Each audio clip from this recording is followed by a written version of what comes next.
Self awareness అంటారు. Self awareness మనుషులకి అందరికీ ఒక విచిత్రమైనటువంటి లక్షణం ఏంటంటే మన గురించి మనం కాకుండా ఎంతసేపు ఇతరుల గురించి మనం ఎక్కువ ఆలోచన చేస్తాం. కరెక్టా? మన గురించి మనం పట్టించుకోకూడదు కొన్ని సందర్భాలు. వాళ్ళు ఎట్లున్నారు, వీళ్ళు ఎట్లున్నారు, ఇది ఎట్లా అని ఎట్లా, వాడికి తక్కువ మార్కులు వచ్చినాయి సంతోషిస్తాను, వాడికి ఎక్కువ మార్కులు వచ్చినాయి బాధపడతాను, ఇట్లా మన గురించి మనం తెలుసుకోకుండా ఇతరుల గురించి తెలుసుకోవాలనే ఆకర్షణతో జీవితం అంతా గడుపుతుంటాం అనమాట. సో దానివల్ల మనకి ఇప్పుడు అశాంతి తప్ప శాంతి అనేది ఉండదు. దాన్ని తగ్గించాలి.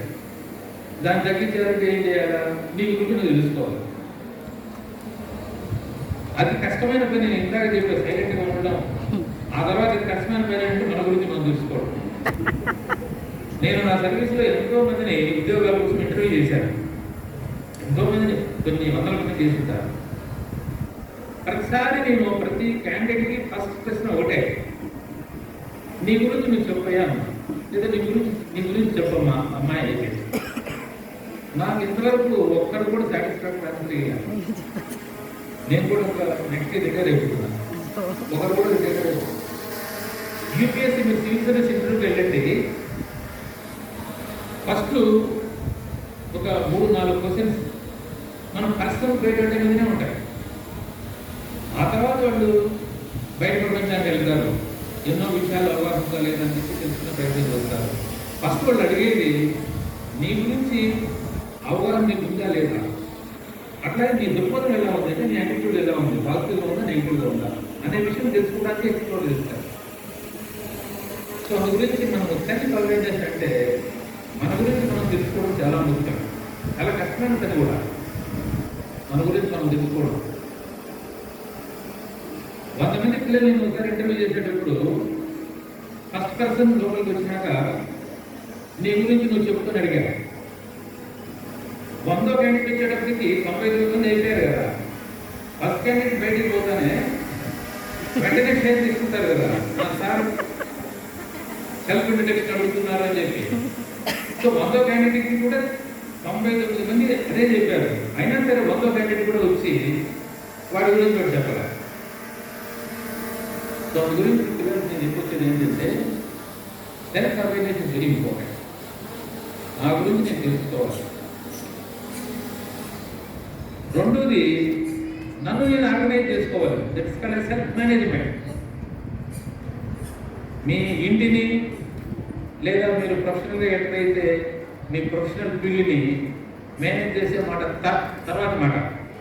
First of all you have to manage your self. You have to manage your self. Say for example మన తల్లిదండ్రులు గౌరవించాలి. It's a part of self management. మన తల్లిదండ్రులు గౌరవిస్తున్నామా? గురువులు గౌరవించాలి. గురువులు చూసి నవ్వుతాము.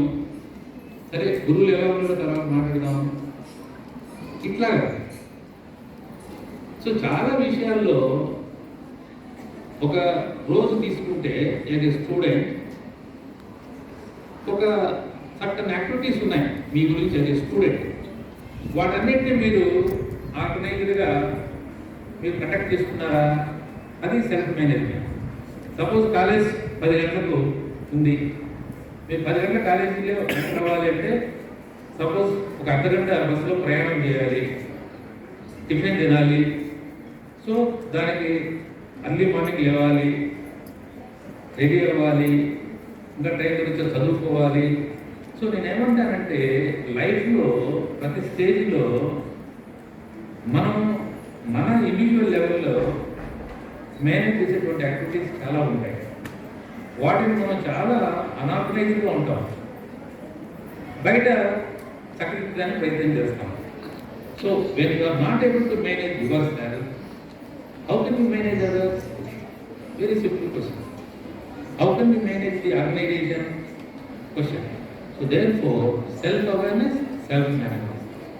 థర్డ్ వచ్చి social awareness. Because we're all living in the society, we're all social animals. ఎప్పుడో చెప్పాడు అరిస్టాటిల్ అనే మహా వ్యక్తి. సో మనం ఏదో ఒక కన్ఫైన్డ్గా బౌండరీ తీసుకుని దాని లోపల బతకలేము. సొసైటీలో మనం జీవించాలంటే ఇతరులతో కలిసిమెలిసి జీవించడానికి సాధ్యమవుతుంది. కాబట్టి ఈ సొసైటీ గురించి అవగాహన కనీస స్థాయిలో ఉండాలి.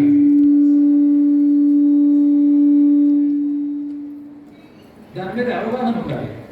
సో దాన్ని నేను ఏమంటానంటే సోషల్ అవేర్నెస్ అంట. So how to behave with your parents, how to behave with your family, how to behave with your community where you are staying. So ఇట్లా చెప్పుకుంటూ వెళితే there are so many social institutions where we are part, where we are living. So therefore social awareness, social management or relationship management. So మీరందరూ కూడా పర్సనల్గా కానీ ప్రొఫెషనల్గా కానీ సక్సెస్ఫుల్గా పైకి ఎదగాలన్నా అన్నిటికంటే మించి మనిషి యొక్క లైఫ్ ఏమేమి సుఖంగా సంతోషంగా ఉండడం,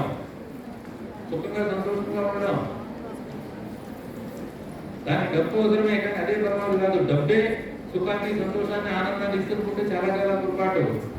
నిన్నలో మనం తెలుగులో చదివా, ఈ అనంత అంబానీ అని చెప్పి అమ్మాయి చిన్న కొడుకు చదివారా అందరూ? చదివాను సార్. వాళ్ళ దగ్గర డబ్బులు లేవా? ఉన్నాయి. లక్షల కోట్లు, వేలు కాదు లక్షల కోట్ల డబ్బులు ఉన్నాయి. కానీ అతని పరిస్థితి ఏమైంది? అతను ఏసీలో పడుకోలేడంట. అట్లాగే తను రూమ్లో పడుకుంటే ఒక తోడు ఉండాలి. ఏమవుతుందో తెలియదు.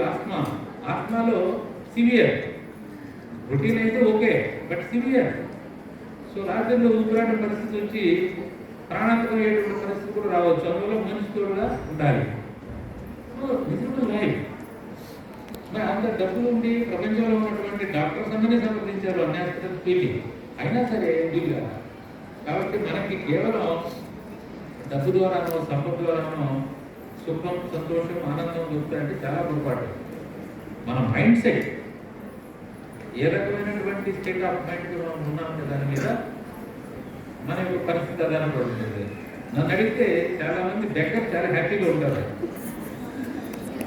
ఏమైనా కరెక్ట్ అన్నీ ఎక్కువ లేనుకొని తీసుకుని రకరకాల కష్టాలు మొత్తం గొడవలు పెట్టుకొని మనకు అశాంతిగా ఉంటాం.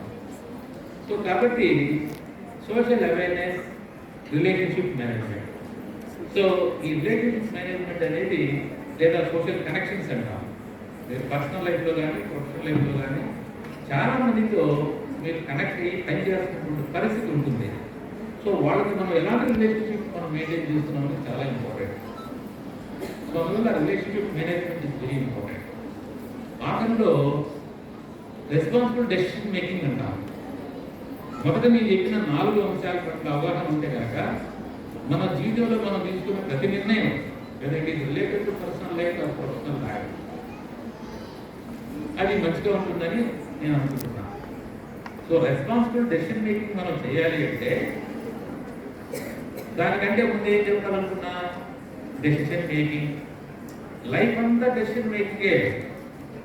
మనకి చాలా సందర్భాల్లో యాదృచ్ఛికంగా జరిగిపోతుంటుంది. కానీ లైఫ్లో ఎన్నో నిర్ణయాలు మనం తీసుకుంటాం. కొన్ని లక్షల నిర్ణయాలు ముఖ్యమైనవి మనం గుర్తుకుంటాయి. ఫర్ ఎగ్జాంపుల్, ఇప్పుడు గ్రాడ్యుయేట్స్ అయ్యారు, హైయర్ ఎడ్యుకేషన్కి వెళ్ళాలా, ఉద్యోగం చేయాలా, లేదా ఒక ఎంటర్ప్రెన్యూర్గా తయారవ్వాలా, ఇది ఒక లైఫ్ డెసిషన్. లేదా పెళ్లి చేసుకోవాలా, 4. ఇట్లాంటివి లైఫ్లో మనకు డెసిషన్ తీసుకునేటప్పుడు వెంటనే గురించి ఏదేమి ఛాయిస్. డెసిషన్ అన్నాక మన ముందు 1, 2, 3, 4, 5 ఇన్ని రకాల ఛాయిస్లు ఉంటాయి. ఏ ఛాయిస్ పట్ల మనం మొగ్గితే దాని కన్సిక్వెన్సెస్ ఏమి నాకు ఉపయోగపడుతుందా లేదా ఈ అవగాహన రావాలి. దాన్ని రెస్పాన్సిబుల్ డెసిషన్ మేకింగ్ అంటాం. సో అందువల్ల రెస్పాన్సిబుల్ డెసిషన్ మేకింగ్ లైఫ్లో మనం పర్సనల్ లైఫ్ విషయంలో కానీ ప్రొఫెషనల్ లైఫ్ విషయంలో కానీ తీసుకోవాలనుకుంటే నేను ఎందాక చెప్పినటువంటి 4 అంశాల పట్ల అవగాహన ఉండాలి. Self awareness, self management, social awareness, relationship management, responsible decision making. ఈ ఐడెంటిటీ ఇంటిగ్రేట్ చేస్తే యాటిట్యూడ్ అనేది తయారవుతుంది. సో బయటకు వెళ్ళిన తర్వాత మీ అందరూ మీరు బేరీస్ తీసుకుని మీ యాటిట్యూడ్ పాజిటివ్గా ఉందా నెగిటివ్గా ఉందా. అంటే ఇక్కడ ఎక్స్క్లూజివ్గా పాజిటివ్గా ఉండడం, ఎక్స్క్లూజివ్గా నెగిటివ్గా ఉండడం జరగదు. సందర్భాన్ని బట్టి మనమే మారుతుంటాం అటు ఇటు. బట్ ఓవరాల్గా మనం బ్యాలెన్స్డ్ లైఫ్ ఉండాలంటే ఈ పాజిటివ్ యాటిట్యూడ్ ఏ సందర్భంగా మనం ఎట్లా వ్యవహరించాలనేది చాలా అవసరం అన్నమాట. సో ఇది నేను ఈ సందర్భంగా క్లియర్ చేసుకున్నాను.